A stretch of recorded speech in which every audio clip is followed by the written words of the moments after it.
I had trained and ran 25 miles, and I was doing it by myself. And then I was like, well, I guess it wasn't meant to be. Being able to open up and say, I need some help so that I can help myself. Adenomyosis. I know what endometriosis is. Can you share with us what the difference is between the two? I will, to the best that I understand it. Yeah. The doctors have often referred to adenomyosis as So you said it took 7 months? years, but it took a lot of advocating for myself, and that's a big thing, and I think it's a good takeaway. For me, it was such a relief.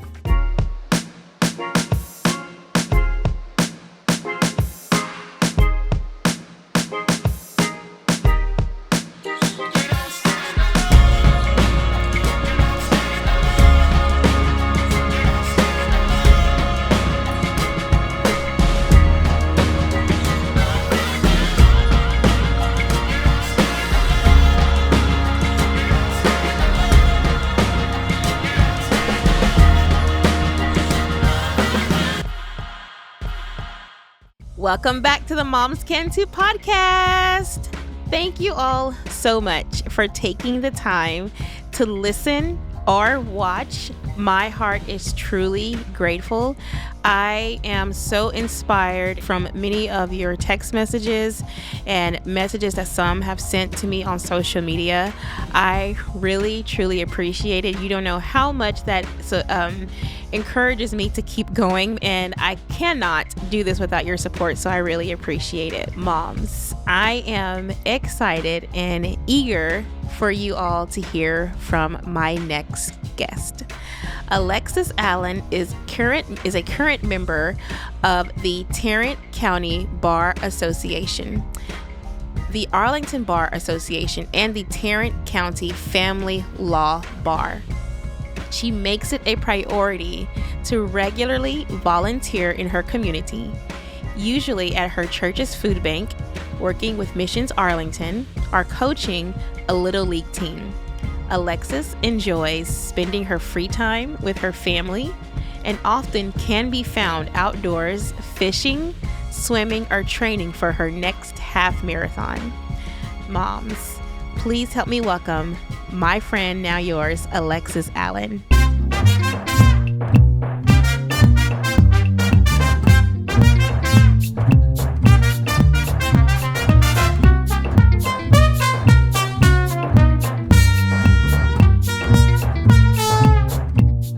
Hello, moms. Hello, mom friends. Welcome back to the Moms Can Too podcast. Thank you so much for taking the time to listen. There are so many wonderful podcasts, and I really appreciate you all. Please help me welcome my friend, now yours, Alexis Allen. Hello. Thank you so much for coming. Thank you for having me. Really appreciate it. Okay, y'all, before we get in, I love her hair. Every time I see her hair, her curls are banging. There's lots of curls. It's so pretty. Thank you. I'm trying to, we just figured out how to maintain Ava's curls, but she still gets like the little frizz. Yes. So, especially in the summer, I'm sure, with the humidity. Yes. But even like I'll have her hair so pretty before she goes to school. Yeah. And then she comes back and I'm like, what did you do? I had your hair so perfectly like formed. But would you please share with us a little bit about yourself? Sure. So I am a mom of two. I have a 13-year-old son and a 9-year-old daughter, and I'm also an attorney. I practice family law here in the Metroplex, and I have a little firm with a couple of other lawyers with me. And between the two things, my being a mom and work, I am busy all the time.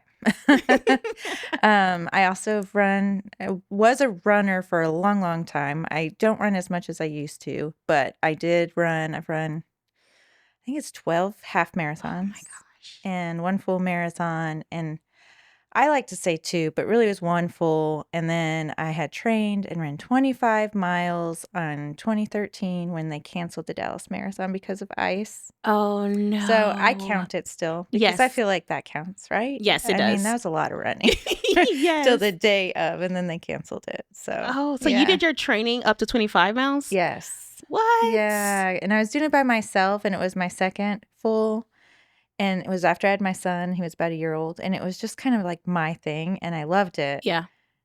And then that happened, and I was like, well, I guess it wasn't meant to be. So, Oh, right. So I have a friend, and hers is the opposite. It was hot, oh, yeah. and she actually hit the 26-mile mark, and she fainted. No. Mm-hmm. Oh, no. So she didn't even make it to 26.2. Did they not carry her across so she could? Well, see, it was during COVID. Oh, And so it gosh. was Oh, like oh, her virtual? running, a Yeah, virtual run with some yeah. other friends. Yeah. And she often talks about how she's like, I cannot believe that my Yeah. body didn't make Oh. it to 26.2. So she had a redemption marathon last year and she Yeah. nailed it. So Oh, good. Yeah. so you were running BMW? Yeah. Okay. So that's the Dallas one, right? Yeah. Yeah. I I mean, just it was a signed. long time ago, but Yeah. It still counts. Yeah. I've never run that race. Okay. And I signed up for the half this year. It's a good half. I heard the crowds are really It is. okay. I've run the half there, I want to say at least twice. Okay. Again, it's been years, but I know I've run, and maybe it was one time was the BMW and one was maybe the Rock and Roll in Dallas. Oh yeah. And I don't know if they still do that one there, but they had similar courses. Yeah. And yeah, the crowds are great. The crowds are really good, and people would come out and cheer you on. And So prepare me. Am I going to experience hills? I do not remember there being like a ton of hills. Okay. Like the Fort Worth Marathon. Yeah. There's huge hills. Yes. Yeah. Thank you, people who designed that race. Yeah. Yeah. I went to go watch some. You to my Cowtown, right? Yeah. I went to watch some cheer for some friends in February of this year, Yeah. and every single one of them coming up the hills, they were just like, okay, Yeah. we all know as runners, heads up, but them Mhm. coming up the hills, it was Yeah. like Yeah. head down, like, Yeah. oh my gosh, Yeah. does it It's ever rough. end? It's rough. Yeah. That big hill, I guess, coming from or going to the stockyards, it's Yeah. it's terrible. But when I asked you to be on the podcast, the first thing I mentioned was Erica telling me, talking about running, Mhm. that you'd run marathons, and I was like, okay, I need to hear how she juggled life as a wife, a mom, an amazing attorney, and how did you like manage to train for this? And then you were like, yeah, that's great, but I want to also talk about like your health journey Yeah. and with endometriosis. Mhm. And okay, guys, Yeah. I've been practicing. Yes. I'm going to let you say it. Adenomyosis. Adenomyosis. Mhm. Okay. Can you, I know what endometriosis is. Can you share with us what the difference is between the two? I will, to the best that I understand it. Yeah. The doctors have often referred to adenomyosis as the ugly stepsister of endometriosis. Okay. So they often do go hand in hand. My understanding is it's similar in that it's endometrial cells that grow where they shouldn't. Mm. So endometriosis, they can grow throughout your abdomen, outside of your uterus. Adenomyosis, they grow within the muscle wall of the uterus. Mm. And so that's the difference. Okay. Yeah, So you were diagnosed with both. with both. Okay. Can you share how navigating your health journey has influenced the way you take care of yourself? Like, were there any shifts you had to take, like diet? Oh my gosh, it has been a crazy journey to get to the diagnosis, and that's often what happens, which is why I wanted to share it because it was probably I say 7 years. My husband says 9 years of just weird symptoms, not feeling myself. I had definitely 9 different doctors, and I'm talking about an allergist, dermatologist, 2 different dermatologists, endocrinologist, a Oh, wow. cardiologist, because I had all these crazy symptoms, and it wasn't like a typical like heavy periods type Yeah. thing. It was my body just kind of really just out of sync. And so I started getting eczema really bad, which I had Oh, never man. had. Yeah. My allergies were terrible. And so for a while they thought I had an allergy to wheat. And so for a year I didn't eat wheat. And then I go to a different dermatologist or allergist, and they're like, no, you don't have an allergy to wheat. Mm. And then they discovered my cortisol levels were high because I couldn't sleep and I was waking up in the middle of the night. And so they look into that. And then my blood pressure was high, and it was just a maze of Mm. different symptoms. And Yeah. it was really hard to find a doctor that would pinpoint it. And then my sister, actually, she had a friend her sister had similar symptoms in terms of the allergies and the skin issues. And she had gone in to have a cyst removed from her ovary and discovered she had endometriosis. And so her sister was telling my sister, and so my sister's like, I think that's what you have. Mm. And so she told me everything, and I was like, oh my gosh, that does sound just like me. And I had Yeah. never even heard of endometriosis at that point. And so that's when I went to my regular gynecologist. Not a fan of her. Okay. Her solution was not it. She was not receptive. Let me put it Okay. that way. Yeah. Um, Found another gynecologist who was, and he did the initial diagnostic surgery because it's really hard to diagnose endometriosis. Okay. It's you can't really see it on ultrasounds. Sometimes it'll show on MRI, but get a doctor to order that, you know. Oh, wow. And so often doctors just dismiss your symptoms. Like my first doctor was like, "Well, you're getting older," and I'm like, "This is not. That doesn't Yeah. explain this, No, you no, no. know." Yeah. And so finally, I ended up going to a doctor that was at UT Southwestern who Mhm. specializes Yeah. in just these things, and she's amazing. And as soon as I sat down, told her my story, and of course she had all my records, she's like, "You have adenomyosis, and I'll bet you it's severe." And so, we talked about the options. Of course, at this point, I've had 2 kids, so I'm done. Yeah. Yeah. So, there's no true cure for it. Yeah. So you can try to treat it with an IUD. I don't know how that helps, but the hormones, I guess, Mhm. help somehow. Yeah. Um, or just do a hysterectomy, which is what I ultimately ended up doing. Okay. And sure enough, she was right. When they took it out, it was very severe adenomyosis. Okay. And I feel so much better. Oh, I'm So much so glad. better. Yeah. And it's amazing. Like, I mean, just my body as a whole, like my blood pressure, I'm dropping my blood pressure medication Yeah. dosage. I sleep better at night. My skin's better. Just everything. It's just amazing how my body was fighting these cells where they weren't supposed to be, and the impact it had on everything in my body Mm. to get, so long to find the answers. So you said it took 7 months? Years. Oh. Mm-hmm. So do you think you were experiencing this even like before having children? I don't know. It took a long time for me to get pregnant with my daughter. Mhm. After I had my son, at least compared to, we got pregnant pretty quickly with my son. Yeah. So I don't really know. I do know after I had her, I did have an IUD, and it implanted into the uterine wall. So that's a possibility as to what started it. Mhm. Um, but I will never know for sure. Yeah. But that's when my symptoms started, was after she was born. Wow. So, I recently found out something about myself, and it really threw me off because it affected my weight, mm-hmm. and I'd been working so Yeah. hard, to maintain. I mean, I'm talking about I hired a dietitian, Yeah. and Mm-hmm. I have like all of his health plans Mm-hmm. next to my refrigerator, and I recently was just like, I'm starting to feel a little funny. Yeah. And so I went to my OBGYN, and she diagnosed me with something, and I was just like, really? Mm-hmm. Because I'm like, I've been working so hard, but fortunately I have friends in the medical field who are helping me, Yeah. understand.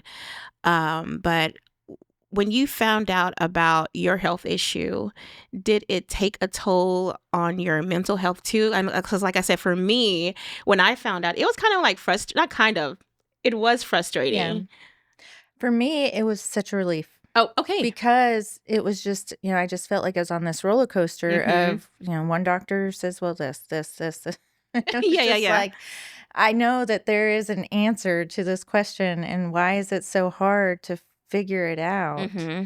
And so, really once my sister was like, "Hey, you need to look into this." And I did, and I was like, "That sounds just like me." Yeah. Then the next year to get to the doctor that fixed it, and was like, "Yeah, you're right. You're not crazy. You're not just getting older. There is something wrong and we can Yeah. fix it."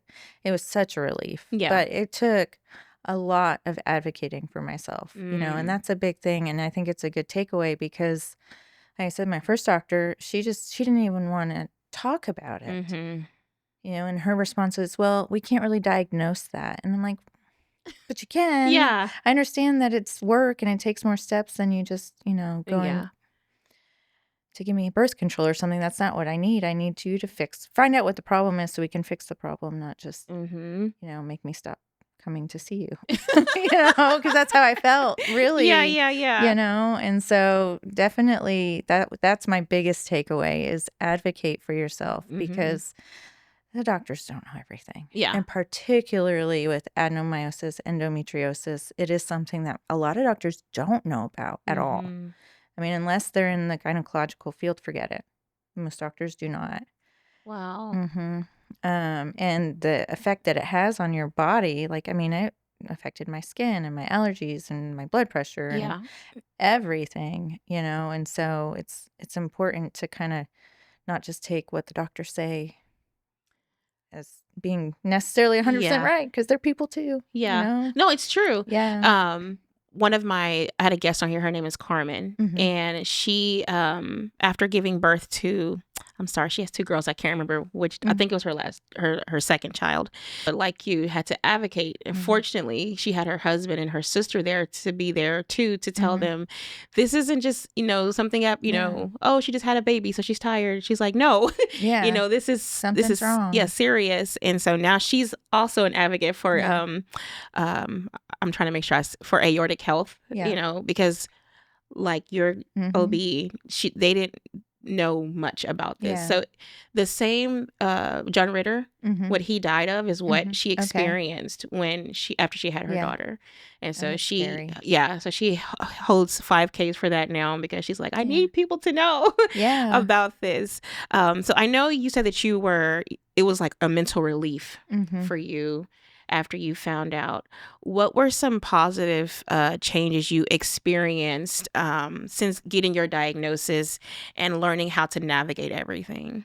Um, Really for me, I mean, I had a hysterectomy, so that really resolved my symptoms for the most part. Yeah. Um, I know my energy is back to normal, and I just feel better. Even my husband has commented, like, "You seem like you're back to yourself," Oh, yeah. because it's such a drag to always just not feel good, you know? Listen. Yeah. And so it's really made me thankful to kind of have relief from that and feel like myself again.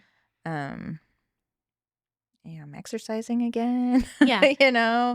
and doing stuff for myself that before I just wouldn't really take that time or the energy out of my day to do because I just didn't feel like I had the umph to do it. Yeah. Did you So, have to when you found out, mhm, did you have to change your diet, restrict, like my friend Carmen, they put restrictions on her mhm, physical activity. So mhm. with you, are there any were there any physical restrictions before the hysterectomy?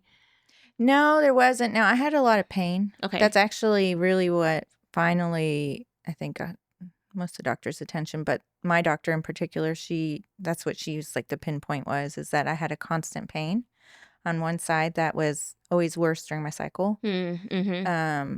That itself restricted me a lot. Mm-hmm. I mean, and my periods were really heavy. That also restricted me a ton. Um, Mm-hmm. it's Yeah. just that makes it hard. And there was one point we had gone hiking and I was on my period and I just like I had to sit down and my husband's like, "Are you okay?" He's like, "You're Yeah. so pale." And I was like, I just don't feel good, Yeah. And so once I had the treatment, now I'm really back to normal.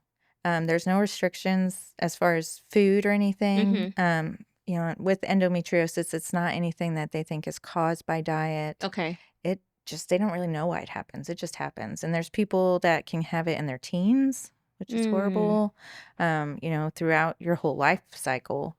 But there's not a whole lot of research on it either, Yeah. So hopefully as time goes on and awareness gets out there, there Yeah. will be more information and maybe we can have a better idea of what does cause it and what you can do to help your own body, deal with it. Mm-hmm. Um, but yeah, there wasn't any specific, the doctor saying this is what you should do. Yeah. So, I was curious because my friend who's helping me, she talks about how food at one point mhm. was medicine. Mhm. And I saw her a few weeks ago and I was telling her, I was like, look, feel my stomach. Something's wrong. Yeah. And so I told her what my OB said. And so she's like playing doctor at the park. Yeah. Because we're at a Yeah. park and she's Yeah. like touching my stomach. And she's like, I can definitely tell Yeah. something's off. Yeah. And so she told me what yogurts to eat. Mhm.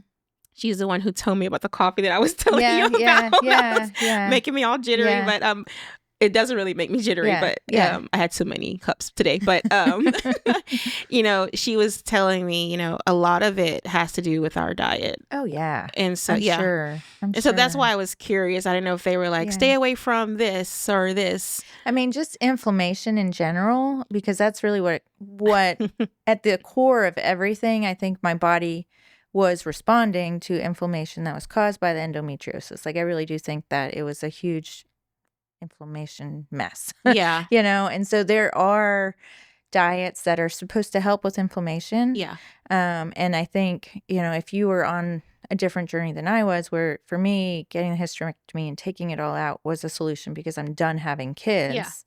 I didn't need to go that route. But if I had been younger and still wanted to have kids and Yeah. maintain my fertility, then absolutely I would have, probably done more of the try to do an anti-inflammatory diet. Yeah. And the only other treatment they really have at this point, at least for adenomyosis, is the IUD. But yeah, there's just not.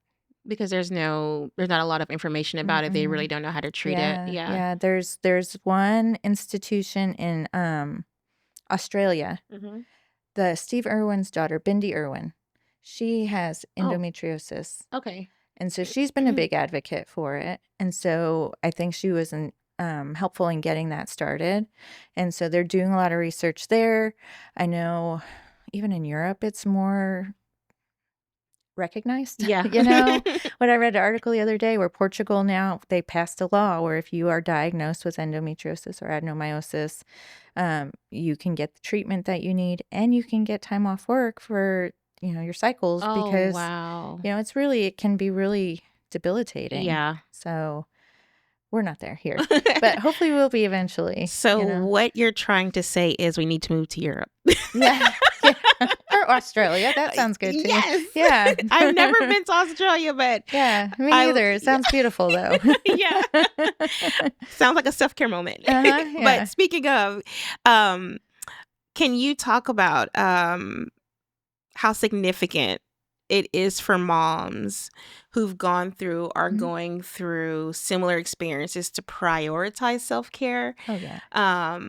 Because like once you receive that, you kind of like fall into like this. And I'm not Mhm. saying that you shouldn't do that because it's an emotion. Yeah. Yeah. But you have to eventually crawl your way out of Yes. that. So Yeah. can you explain why it's so important that we focus on taking care of ourselves? Like, Well, I mean, just generally speaking, for the most part, especially if you're a mom and you have children, they rely upon you, Yeah. So for no reason other than you need to be strong and healthy for them, if that's what motivates you, then take it and Yeah. run with it.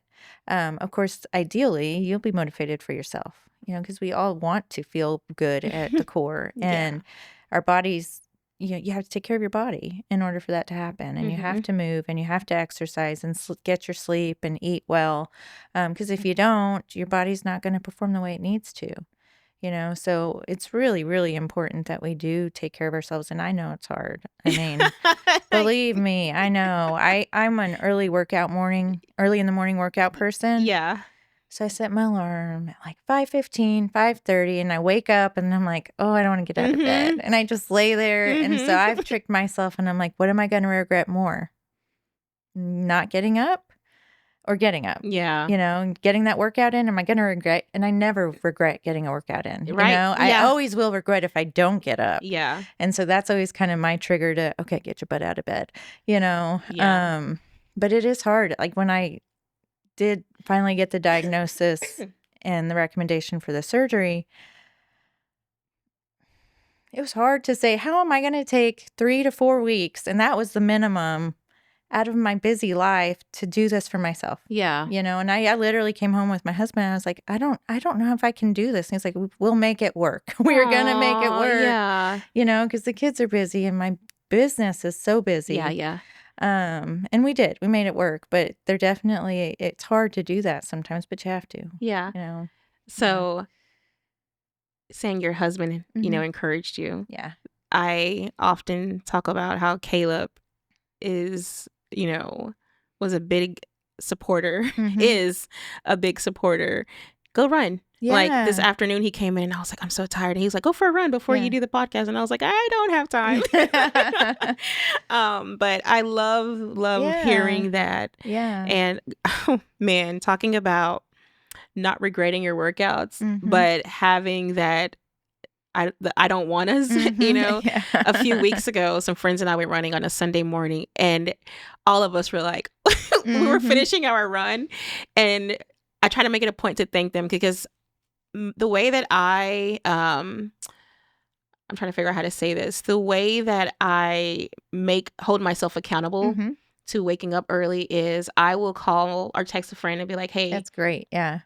Can we meet for this run at this time of the day? So if I'm asking somebody to meet me at 5 a.m., right, yeah. I better be there. Yeah. And so this particular morning, there was no rain. And so I couldn't use it as an excuse to be like, hey guys, we can't meet. Yeah. But I was like, okay, like you, I'm going to regret not going. Yeah. And so we were finishing our run and I was like, thank you all for meeting me. And they were like, I was going to call you and be like, no. And I was like, I was going to call you. But we were like, we're so glad that we did it. Yeah. Yeah. I mean, seriously, from a run to a strength workout to Peloton, whatever you're doing, I cannot think of a time where I was like, oh, I wish I didn't do that today. Yeah. So sometimes it is literally in my head. I'm like, am I going to regret not getting up? Yes, I am. I'm going to get up. That was actually me this morning. Yeah. Because for a run, I can make myself get out of bed. Strength training, I'm still, because it's not my favorite thing to do. But I was like, okay, I'm going to enjoy. I love the community. Just get out of bed. And it was really fun because when I got there, we had some running incorporated with the workout. Yeah. And every time we went running during our little reps, they were like, this is her gig. Yeah.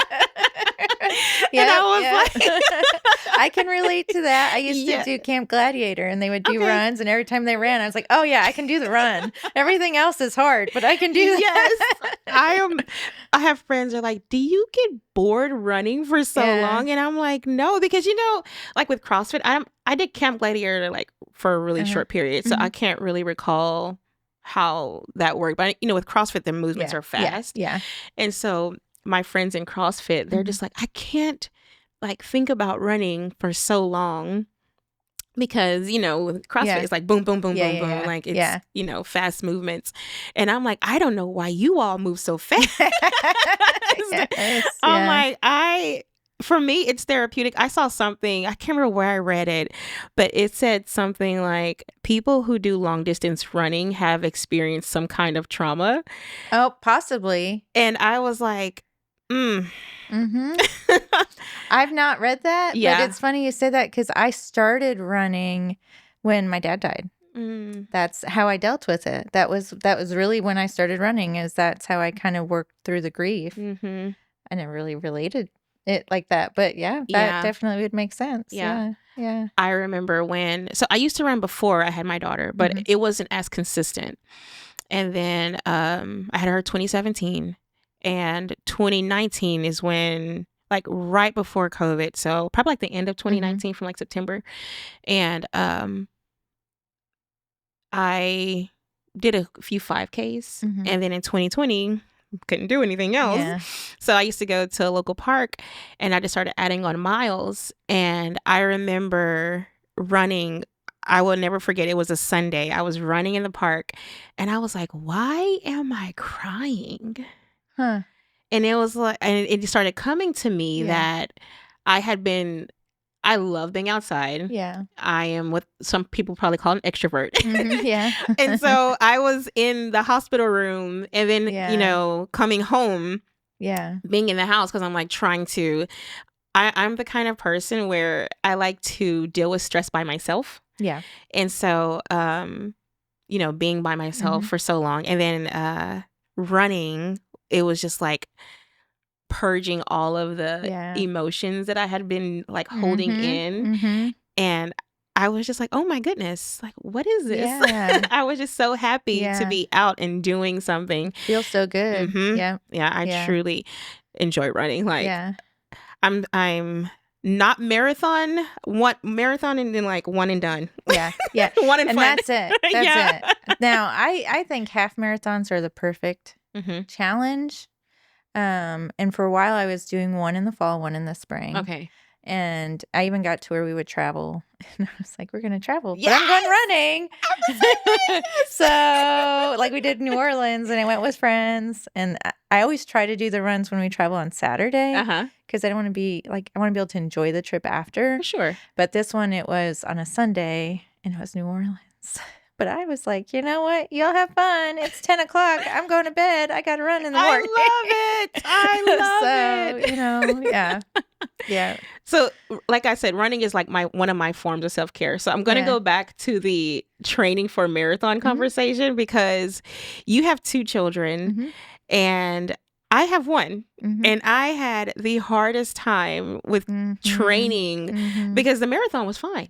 Yeah. It's the training. It is. That was just like, oh my God. So I'm hitting like 15 miles while Ava's at school, trying to squeeze that in because I don't want to be tired on Saturday and not be able to spend time with her, what were some tools or things you did to train when you even did the halves? So the Bob running stroller. Oh, yeah. Yes. That was huge because I could just put my kids in there and go like, let's go nap time. And I had the double one, so I just push that and it ran great because you barely have to push it and it goes. Yeah.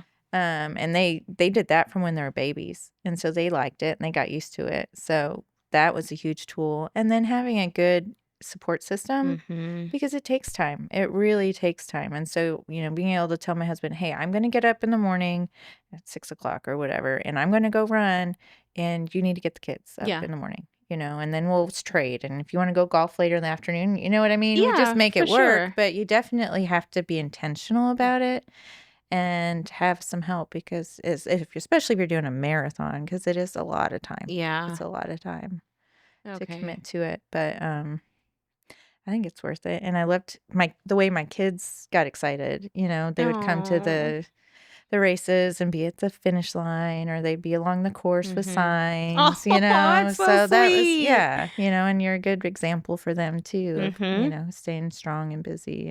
So one of my friends, I think she ran it during COVID, so it was a virtual run. And she said she had her girls at the end, she didn't have them, but at the end of her mile, at 26.2, they had, signs, Mom, you can do it. Great job. Yeah. And recently we did a social run and she had one of them with her. Oh, nice. And it was a very hilly course. And she said she ran it. And her daughter's, I think, 10. Oh, good. And I was like, so like, you're inspiring your kids because I know you said they're athletic. And so like, she's also athletic, trying to show them, okay, we're not watching television all, the entire summer. Yes. Oh, the struggle. Oh, the darn screens. Yeah. But, you're inspiring them and, encouraging them, hey, you can do it too. And I also, something that I noticed with the marathon training and the marathon experience in itself, and I wonder if you experienced this also. After I trained for it, I noticed how it applied and affected different areas in my life. Did you experience it also? Oh, yeah. Okay. So my first and only full regular marathon other than Ice Fest was trying to think. I was in law school. I don't remember what year of law school I was in, but I was in law school. But it definitely transcended transcends over to, you know, Mhm. the commitment of like studying for the bar exam was brutal. Yeah. But I could do that because I ran a marathon, Yeah. you know? Okay, moms. Yeah, so, Okay, so I have to say this. She wasn't as you were studying for your bar exam and training for a marathon? no, I did the marathon while I was in law school. Okay. So, no, I did not double up with that Oh, because that would be crazy. That would be okay. crazy. Yeah. I was like, No. No. "What?" But I know you even could do it though. you could, because Yeah. even when I was studying for the bar exam, like one of my big things to keep me sane was to work out every day. Yeah. You know, whether it was to go for a run, and it was the summer in Texas, so it was more of a lot of like spin classes at the gym or, Yeah. you know, but I had to work out every day. That was Mhm. part of my daily routine because number one, I wanted to stay healthy, Yeah. you know, but number two, for my mental health, because you got to take a break. And that's the best way, just like you were saying, when you run a long distance or even exercise in any way, getting a clear head, Yeah. you know, is one of the benefits Yeah. of doing that. So, yeah. What is something you would say to encourage a mom who receives a medical Mhm. diagnosis and is struggling to take that first step into healing mentally and physically? One thing that I think is really important and that helped me is to have a village. Mm-hmm. And with especially a medical diagnosis, that can be hard, Yeah. you know, because it's not something you necessarily want to share with people, you Yeah. know, and it's awkward and uncomfortable. And, you know, like with me, not everybody knows what endometriosis or adenomyosis is. And Yeah. like even my mother-in-law had commented and she said, I didn't even know you were in pain or that anything was wrong. You know what I mean? Because it's Yeah. not something that people can see from the outside. And so being able to open up and say, I need some help so that I can help myself, you know, and whether it's helping take care of the kids or helping with housework or Mm-hmm. whatever that is, don't be afraid to ask for that because there's people who love you who are want to help, Yeah. you know, and they want to be there to support you and are not going to judge you for whatever the diagnosis is. They're just going to love on you and let them. You know, Yeah. that's the time where you need to let people help you and don't be scared to. Oh, Yeah. that's so good. Yeah. It made me, you saying that reminded me when you said you need to have a village. I remember, I will never forget. I had another guest on here. She was a friend who actually was a key, an essential person in my life who was like, no, this is what you're going to do. Because I had read too many books about postpartum depression Yeah. while I was pregnant. And, you know, you keep reading about that stuff and eventually Yeah. gets in you. And we were on the phone and we both had our girls around the same time. And I was like, I think I'm dealing with postpartum depression. And she said, no, we're not doing that. She said, you're going to change your diet and Yeah. you're going to work out. Yeah. And I'm not saying that wasn't the only thing, Right. but that was very helpful in getting me to focus, you know, Oh, because yeah. my entire focus was my daughter, my husband, my daughter, my husband. And I kind of felt guilty. Exactly. Yeah. If I was like, Caleb, you watch Ava, you know, but, you know, our husbands, thank God for them because he never made me feel like, you're going to go run again? Yeah. You know? Yeah. You know? I mean, because sometimes Yes. back then I was running like probably 2 times a day if I could. But it really does help. It You is. know, I remember when I was training for I call it my redemption half because my first half took 3 hours and I didn't train for it properly. But my redemption half I did. And my mom, it was my first long distance run training. And my mom was like, I have her. And, you know, I was like, okay. And I didn't have to worry, you know, so it really does help, you know, not only in, you know, exercising, but like you said, sharing the hard information. Yeah. Yeah. So, Alexis, thank you so much. Well, thank you for having me. This was fun. But before, I have fun questions. Okay. So I know that your family likes to travel. Yes. And I know that you all just came back from vacation. We did a quick one. We just went and saw family back east, but yeah. Okay, so Mhm. before I ask these questions, because Yeah. I'm confused. Uh-huh. So are you all from New Mexico or New Jersey?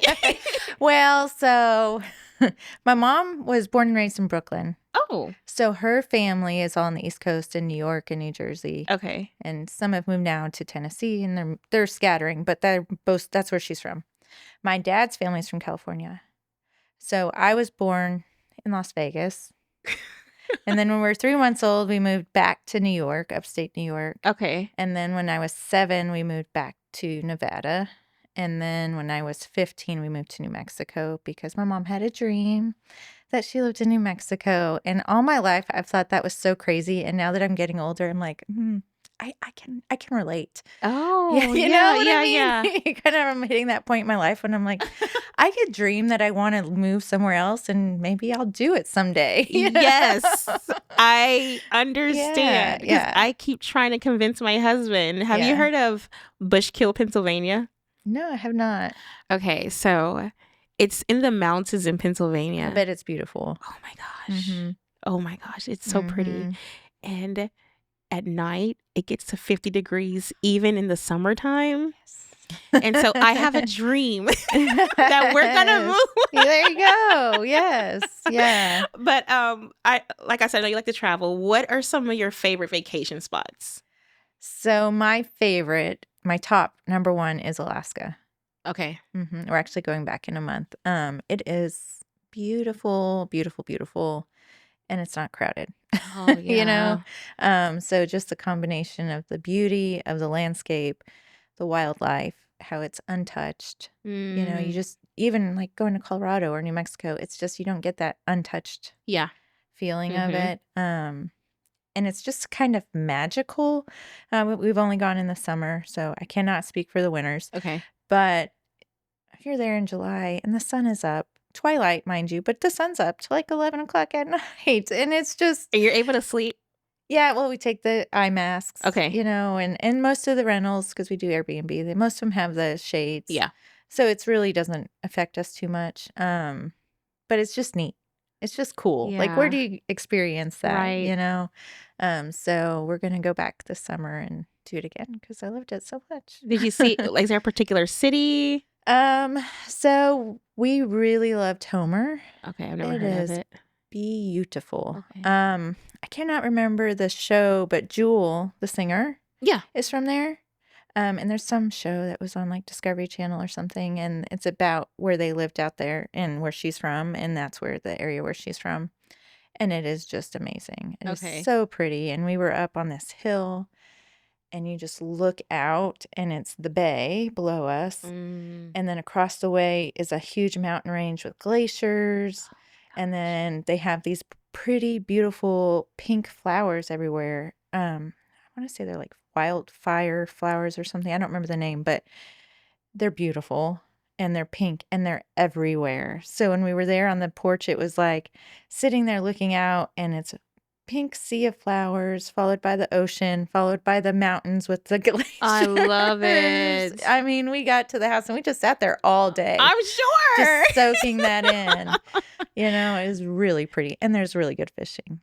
Do you see any wildlife like bears or moose? We did not. Well, we saw a bear when we were on a boat on the land. My husband said that doesn't count. Okay. Well, you saw the bear. I mean, I know we weren't like close enough to be scared of it, but we did see it. Yeah. Lots of sea life. Lots of whales. We saw a ton of whales, which was really cool. Yeah. What else? Eagles. Didn't see any moose. Okay. But it's just really pretty. It's cool. You were talking about the flowers. Mm-hmm. Have you heard of a moonflower? I don't know. Mm-mm. So in London, I don't know exactly where this. I heard it from another podcaster. They went to London and it was nighttime, and these flowers started opened up. Yeah. Oh, we have some of those that do that too, and they smell so good. Yes. I don't know if they're called. Maybe that's what they're called. I never knew what they were called. She said there was like this heavenly scent. Yes. Yeah. And there was a gardener walking around, and he was just there. Yeah. And they were like, well, what is this? And he said it's a moonflower. Huh.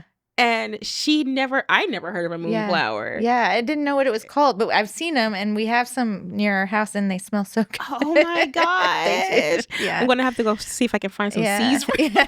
moonflowers. Yeah. What has been one of your favorite races that you run? Ooh, that's a good one. I really enjoyed we did I'm trying to think. It was in Monterey, California, Mm-hmm. and I did that with my sister. And we did like a girls trip with my mom and my sister and Yeah. I.